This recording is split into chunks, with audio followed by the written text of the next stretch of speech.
Hello everyone, welcome back to my channel. This is Sheikh Kabrar and I am back with this new video. तो इस video में हम बात करेंगे बेलगेट से टोरंटो तक के एक्सपीरियंस की, क्योंकि मैं पहुंच चुका हूं टोरंटो फाइनली।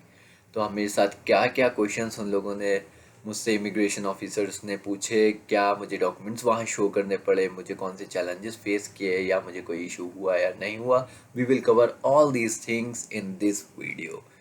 तो फर्स्ट हम स्टार्ट करते हैं बेलग्रेड से। बेलग्रेड जैसे मैंने आपको बताया था, हमें रिपोर्ट एयरपोर्ट पर मिल जाती है। तो मैंने जो सैंपल दिया था उसकी रिपोर्ट मेरे ईमेल पर आ गई थी, लेकिन जब मैं बेलग्रेड एयरपोर्ट पर वापस आया अपनी फ़्लाइट के लिए, जो मेरी फ्रैंकफर्ट की फ़्लाइट थी, क्योंकि मेरा लेओवर था फ्रैंकफर्ट, बेलग्रेड से Frankfurt 6 hours layover and then Frankfurt to Toronto. तो फिर मैंने वहाँ से उनसे फिर से रिपोर्ट के लिए कलेक्ट करने गया, मतलब हार्ड कॉपी जो सर्टिफिकेट होता है वो चीज़ें मैंने उनसे कलेक्ट कर ली। और मैं आपको बता दूं कि आपने जो आना है बेलग्रेड से अपने जो एयरपोर्ट पर होटल से, तो प्लीज़ मेक श्योर आप सिर्फ ऐसे टाइम मैनेज कीजिएगा कि आप 2 आवर्स प्रायर आ पाएँ वहाँ पर। क्योंकि मैंने क्या किया था, मुझे लगा कि चेक इन ऑनलाइन नहीं किया है तो मुझे थोड़ा जल्दी चले जाना चाहिए, हो सकता है मुझे टाइम लगे। मैंने वहाँ पर पहुँच गया, 3 आवर्स अराउंड पहले पहुँच गया था, लेकिन मुझे वहाँ 1 घंटा वेट करना पड़ा, क्योंकि ये बेलग्रेड से फ्रैंकफर्ट वाली डोमेस्टिक फ़्लाइट होती है और ये सिर्फ 2 घंटे प्रायर ही काउंटर ओपन करते हैं। तो अदरवाइज़ आपको वेस्ट टाइम जो है वेस्ट करना पड़ेगा। तो आप उसी हिसाब से मैनेज कर सकते हैं। जब मैं बेलग्रेड इमिग्रेशन काउंटर पर गया तो वहाँ पर उन्होंने मेरा टिकट लिया। टिकट लेने के बाद पासपोर्ट, आरटीपीसीआर टेस्ट रिपोर्ट, उसके अलावा दो एक्स्ट्रा चीज़ें उन्होंने मुझसे पूछी कि टोरंटो आपने जाना है कनाडा, तो आप अपना अराइव कैन ऐप दिखाइए। मैंने उन्हें वो दिखाया। उसके बाद उन्होंने मेरा होटल रिजर्वेशन भी चेक किया, बुकिंग। तो मैंने ये दो चीज़ें दिखाई। उसके वहाँ से मैंने बोर्डिंग पास ले लिए अपने दोनों। फिर मैं फ़्लाइट बोर्ड की तरफ चला गया। फ़्लाइट बोर्ड करने के बाद मैं जब फ्लाइट हम फ्रैंकफर्ट पहुंचे, फ्रैंकफर्ट पे मेरा लेओवर था 6 आवर्स का। 6 आवर्स का वहाँ मैंने अपने फ्रेंड्स के साथ वेट किया। वेट करने के बाद मैं आपको बता दूं, जैसा कि फ्रैंकफर्ट में सिक्योरिटी चेक मैंने आपको बताया था थोड़ा स्ट्रिक्ट रहता है, वैसा ही वहाँ पर अगर आप टोरंटो या कनाडा के लिए फ़्लाइट ले रहे हैं तो इमिग्रेशन भी थोड़ा स्ट्रिक्ट रहता है। तो जब हम वहाँ पहुँचे, वहाँ उन्होंने कुछ और एडिशनल डॉक्यूमेंट्स की डिमांड की, जो हालांकि सभी होते हैं। तो प्लीज़ मेक श्योर आपके जो डॉक्यूमेंट्स हैं वो आपके साथ वेल प्रिपेयर रहने चाहिए, क्योंकि वो वहाँ पर सब चेक करते हैं। मेरे साथ सिर्फ उन्होंने इनविटेशन लेटर चेक किया। इनविटेशन लेटर होता है कॉरस्पॉन्डेंस लेटर, जो हमें वीज़ा स्टैम्प होने के बाद मिलता है। उसे हम पोर्ट ऑफ एंट्री लेटर भी बोलते हैं। तो उन्होंने मेरा सिर्फ वो लेटर, आरटीपीसीआर टेस्ट रिपोर्ट और पासपोर्ट चेक किया था। लेकिन अदर स्टूडेंट से मैंने देखा, उन्होंने किसी से ऑफर लेटर भी मांगा, किसी से फी रिसिप्ट भी चेक की, इवन एक से तो उन्होंने बायोमेट्रिक लेटर भी चेक किया एक मेरे फ्रेंड से। तो मैं आपको बता दूं, आपने सारे डॉक्यूमेंट्स प्रिपेयर रखने हैं, वो आपसे कुछ भी चेक कर सकते हैं। और please try to be confident while giving answers to the immigration officer, क्योंकि जहां हम नर्वस होते हैं वहां पर हमसे ज़्यादा क्वेश्चंस पूछने के चांसेस रहते हैं और डॉक्यूमेंट्स चेक भी बढ़ जाता है। फिर हम फ़्लाइट बोर्ड की, मैंने फ़्लाइट बोर्ड करने के बाद जब मैं पहुंचा आपका टोरंटो एयरपोर्ट पर, यहाँ तक मेरे साथ सब कुछ स्मूथ था। उसके बाद टोरंटो में जैसे ही हम लैंड करते हैं, बाहर आते हैं एयरपोर्ट से, तो हमें सबसे पहले डिक्लेरेशन रिसिप्ट जनरेट करनी होती है। वहाँ पर ऑटोमेटिक मशीन्स लगी हुई हैं। वहाँ पर हमें अपना पासपोर्ट स्कैन करना होता है और कुछ क्वेश्चंस के आंसर देने होते हैं। क्या हमें कोरोना हुआ था पहले, फीवर या कफ तो नहीं है, फूड तो नहीं है लगेज में, मतलब एक नॉर्मल से कुछ क्वेश्चंस होते हैं, वो हमें आंसर कर कर वो स्लिप जनरेट करनी होती है। उसके बाद फिर मैं गया फर्स्ट काउंटर पे, जहाँ पर उन्होंने मुझसे आरटीपीसीआर टेस्ट रिपोर्ट और वो डिक्लेरेशन रिसिप्ट जो मैंने जनरेट की थी वो, प्लस मेरा पासपोर्ट, बस। और यस, बस इतनी, ये तीन डॉक्यूमेंट्स उन्होंने चेक किया।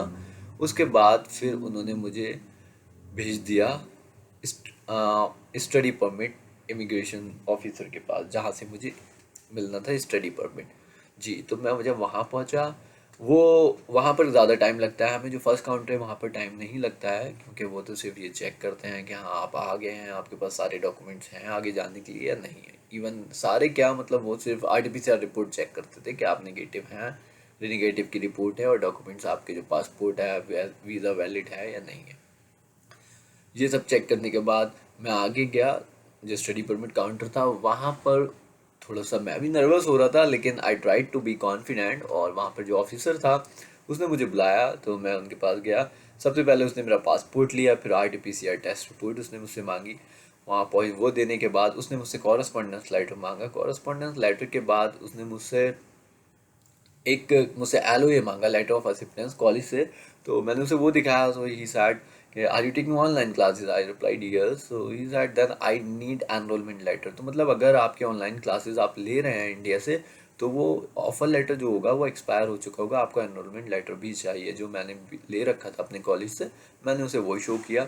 उसके बाद मैंने उससे पूछा कि आपको फी रिसिप्ट या कोई अदर डॉक्यूमेंट्स चाहिए, तो उसने कहा नहीं मुझे कुछ भी नहीं। तो मतलब ओवरऑल उसने मुझसे कुछ नहीं लिया, यही जो 4-5 डॉक्यूमेंट आपको मैंने बताया उसने मुझसे सिर्फ ये मांगे। उसके बाद मैंने उससे पूछा कि सर मेरा ये कोऑप प्रोग्राम है, क्या आप मुझे कोऑप वर्क परमिट भी अभी दे देंगे? तो उसने पहले कहा कि सर वो आपको बाद में कलेक्ट करना पड़ेगा।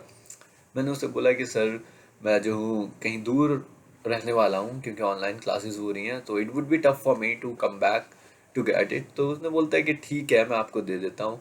काफ़ी अच्छा एक्सपीरियंस रहा मेरा उसके साथ, और हमारी जो अंडरस्टैंडिंग थी, कम्युनिकेशन अंडरस्टैंडिंग काफ़ी बेटर थी। तो वो मुझे कोई इशू नहीं हुआ उसमें, और उसने मुझे स्टडी परमिट और work permit, co-op work permit दोनों ही दे दिए। वो लेने के बाद मैं बाहर आया, मैंने अपना लगेज कलेक्ट किया। लगेज के कलेक्ट करने के बाद मैं RT-PCR सैंपल के लिए गया। वहाँ पे ऑन अराइवल टेस्ट होना था जो, तो उसके लिए हमें रजिस्टर करना होता है स्विच हेल्थ पर, जिसके बारे में मुझे बताया गया था कि अगर मैं स्विच हेल्थ पर रजिस्टर कर लूँगा तो मुझे वेट नहीं करना पड़ेगा, मुझे जल्दी नंबर आ जाएगा, क्यू में नहीं लगना पड़ेगा। ऐसा कुछ भी नहीं है, मैंने ऑलरेडी रजिस्टर्ड किया हुआ था जब वो, और मुझे फिर भी अराउंड 2 आवर्स वहाँ वेट करना पड़ा सैंपल के लिए। तो मैं उसका जो लिंक है वो डिस्क्रिप्शन में शेयर किया हुआ है मैंने, आप चेक कर सकते हैं और अपने आप को आप रजिस्टर कर दीजिएगा इस पर।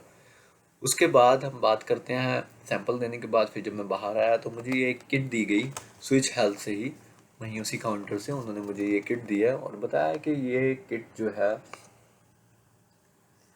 मुझे 8th डे, मतलब अपना जो क्वारंटीन है, मुझे 3 डेज यहाँ स्टे करना है होटल में, उसके बाद 11 डेज मैंने कॉलेज से लिया है।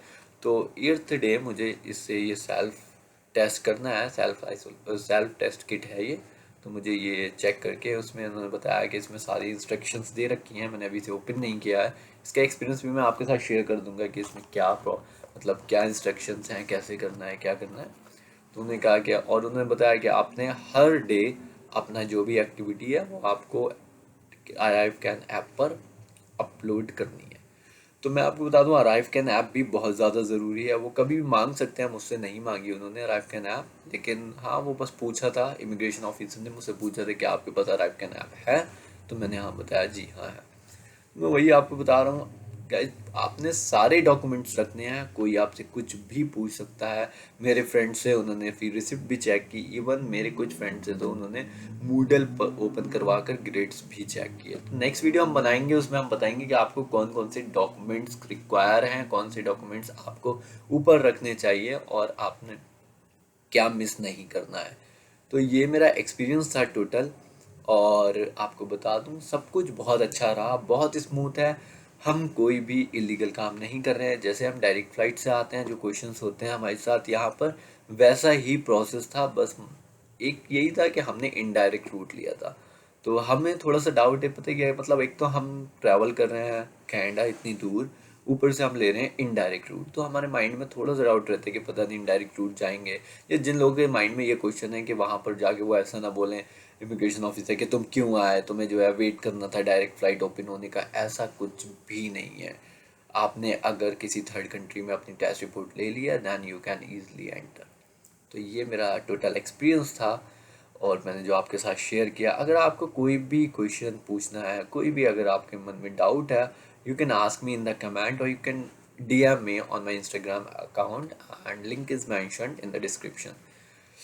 well थैंक यू गाइस, तो ये मेरा एक्सपीरियंस था। Thank you for watching this video, और प्लीज़ मेरे चैनल को ज़रूर सब्सक्राइब कीजिएगा फॉर अपडेटेड वीडियोस। और मैं आपके साथ बाकी का एक्सपीरियंस ज़रूर शेयर करूँगा नेक्स्ट वीडियो। लोग मुझसे पूछ रहे हैं डॉक्यूमेंट्स का, तो मैं आपको बता दूं कि डॉक्यूमेंट्स की लिस्ट जो है हम नेक्स्ट वीडियो में शेयर करेंगे, इवन क्वेश्चंस के साथ कि कौन कौन से क्वेश्चंस एयरपोर्ट पर पूछे गए थे मेरे अदर फ्रेंड से। एक चीज़ और मैं बताना चाहूँगा at the end of the video कि जो एक मुझे भी ये चीज़ पता नहीं थी कि फ्रैंकफर्ट पे हम क्या 12 घंटे का लेओवर ले सकते हैं या नहीं ले सकते हैं जब हम बेलग्रेड आ रहे हैं। जी हाँ, बिल्कुल ले सकते हैं, मेरे कुछ फ्रेंड्स ने लिया है। मुझे ये बताया गया था कि अगर हम 12 आवर्स का या 12 आवर्स या 12 आवर्स से ज़्यादा का लेओवर लेते हैं तो हमें इन ट्रांजिट वीज़ा चाहिए। ऐसा कुछ भी नहीं है। अगर आप वेट कर सकते हैं इतने लंबे टाइम तो बिल्कुल आप आ सकते हैं। मेक श्योर आपकी जो कोविड टेस्ट रिपोर्ट है वो वैलिड रहनी चाहिए बेलग्रेड पहुंचने तक। उसका टाइम है 48 आवर्स। आप ये सोचिएगा, आप कैलकुलेट कीजिएगा कि दिल्ली से जब आप बोर्ड करेंगे फ़्लाइट या जो आपने टेस्ट आपने जब कराया है तो बेलग्रेड पहुंचने तक उसमें वो वैलिड रहनी चाहिए। अगर वो इनवैलिड हुई उसमें या वो बीच में एक्सपायर हो जाती है, फ्रैंकफर्ट पहुंचते ही एक्सपायर हो जाए, या इवन बेलग्रेड रीच करने से 40 मिनट्स या 30 मिनट्स प्रायर भी अगर वो एक्सपायर हो रही है, आप फ्लाइट में हैं, तो वो वैलिड नहीं है।